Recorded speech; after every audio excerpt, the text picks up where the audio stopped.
Investigators are now searching for the cause of this major fire in Richmond early this morning.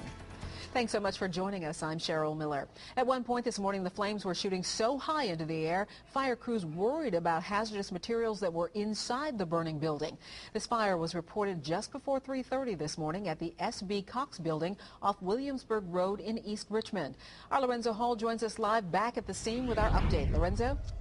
Hey, good afternoon, Cheryl. Fire investigators are still on scene right now and trying to determine what caused the fire. Now, the damage is pretty extensive. The owner of S.B. Cox Demolition says they lost property worth millions of dollars, and the fire actually started in the area where you can see that green building. Directly behind it was a warehouse comparable in size to that tan warehouse adjacent to it. And as you can see, that warehouse has been reduced to rubble. They saved a lot. Barbie Cox is owner of S.B. Cox Demolition and Recycling. After massive flames ripped through a warehouse on his property, he's grateful for what remains. It could have been a lot worse if it come up into maintenance shops and offices.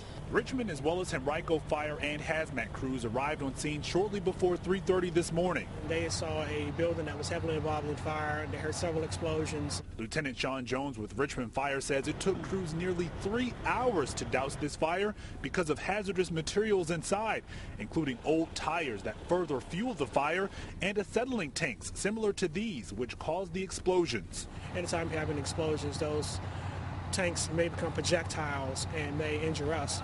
So, we certainly treaded water there with caution. Lieutenant Jones says they are also requesting assistance from the Environmental Protection Agency to determine how those burning tires may have harmed the environment. We've got a lot of things we've got to get done. In the meantime, Cox is assessing the damage to try and get his business up and running again. We'll be back. And so are his employees, who were told to stay home but showed up anyway to see what's left. I probably had $40,000 or $50,000 worth of tools that I make my living with. If they're gone, I didn't have insurance on them. I mean, I'm pretty much out of business.